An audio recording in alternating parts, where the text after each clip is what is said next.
जयप्रकाश जी हैं, कोऑर्डिनेटर पूर्वी दिल्ली, आए 2 मिनट में अपनी बात समाप्त करें। जयप्रकाश जी। भगवान गौतम बुद्ध को नमन करते हुए परम पूज्य बोधिसत्व भारत डॉक्टर भीमराव अंबेडकर जी को श्रद्धा समर्पित करते हुए बहुजन समाज पार्टी के संस्थापक मान्यवर काशीराम साहब को श्रद्धा समर्पित करते हुए और बहुजन समाज पार्टी की राष्ट्रीय अध्यक्ष बहन कुमारी मायावती की नीतियों में आस्था रखते हुए साथियों, आज हम यहाँ डीडीए पार्क में बाबा साहब का 122वां जन्म दिवस हमारे मुख्य अतिथि श्री मुकुटलाल तोमर जी की अध्यक्षता में, नेतृत्व में हम इतने बड़े विशाल पंडाल में इस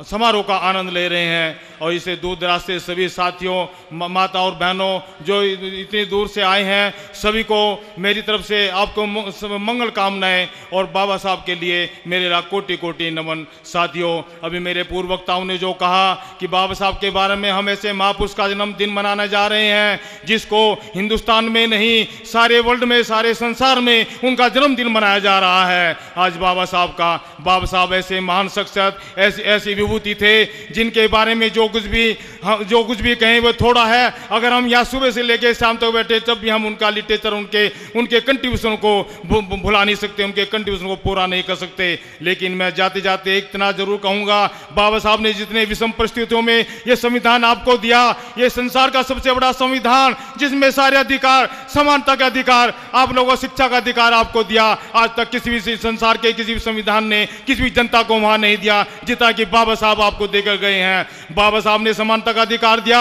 अभी मेरे पूर्व वक्ता कह रहे थे अरे इन सरकारों ने तो नीला कार्ड दे दिया, पीला कार्ड दे दिया, सफेद कार्ड दे दिया, असमानता का वातावरण सार में फैला दिया, अपमानजनक स्थिति पैदा कर दी, सबको यह दिखा दिया कि कौन पोवर्टी लाइन के नीचे रहता है, कौन वो पोवर्टी लाइन के ऊपर रहता है। इस तरह के विचारों से इन्होंने हमारे समाज में इस तरह की असमानता पैदा कर दी जो हमारे बाबा साहब बिल्कुल भी पसंद नहीं करते थे। बाबा साहब ने संविधान में सिर्फ समानता का, सबको शिक्षा का अधिकार दिया है। अभी आप देख रहे हैं कि अभी इधर के हमारे रिंग रोड पर 10,000 दलितों को खाना दिया जा रहा है। इससे पहले उत्तर प्रदेश में 2012 में हमारे जब विधानसभा के चुनाव हो रहे थे, हमारे जो युवराज कांग्रेस के बनते हैं वो उत्तर प्रदेश में जाकर दलितों के झोपड़ियों में खाना खाते थे। क्या इन कामों से, क्या इन 10,000 दलितों के खाना देने से क्या आप लोगों का पूरा हो जाएगा? आप लोग इनकी बातों में ना है, इनके प्रलोभनों में ना है। ये प्रलोभन तो अब शुरू हो चुके क्योंकि अब चुनाव आ चुके, चुनाव के 6 महीने रह चुके हैं। इस चुनाव के 6 महीने में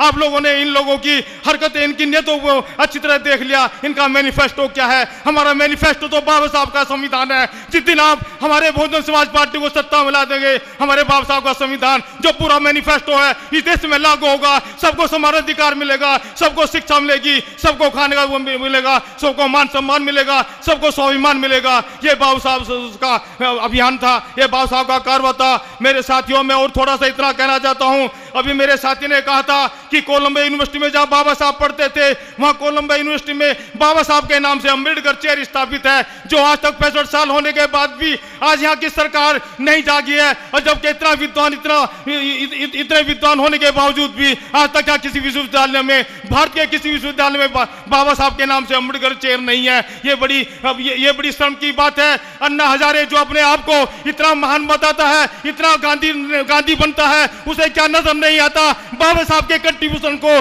बाबा साहब के योगदान को? क्या बाबा साहब ने क्या किया? बाबा साहब ने वो किया। गांधी ने हमेशा बाबा साहब का विरोध किया।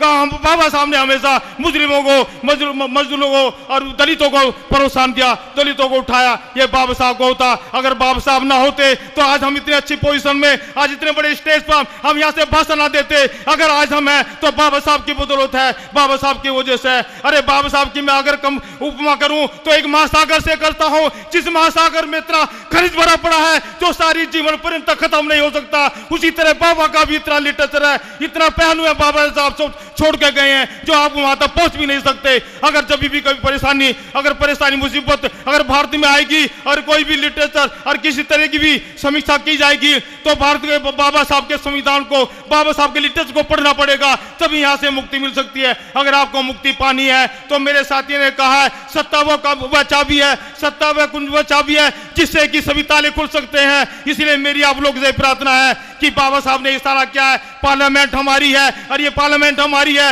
ये पार्लियामेंट हमारी तभी होगी 2013 में अपना अपना प्रदर्शन दिखाना है और 2014 में हमारी प्रधान बहन कुमारी मायावती को देश का प्रधानमंत्री बनाना है। जैसा कि अभी 16 फरवरी को नागपुर में हमारे साथियों ने कहा था, एक लाल किले की प्रारूप को तैयार करके और बहन जी को वहां बोलने के लिए मजबूर किया था कि ताकि बहन जी आने वाले 2014 में सच्चे लाल किले से बोलेंगी। यही हमारी कामना है, यही हमारी सच्ची श्रद्धांजलि है। इसलिए मेरे साथ सभी को, मेरे भाइयों को, सभी को मेरा जय भीम, जय भारत।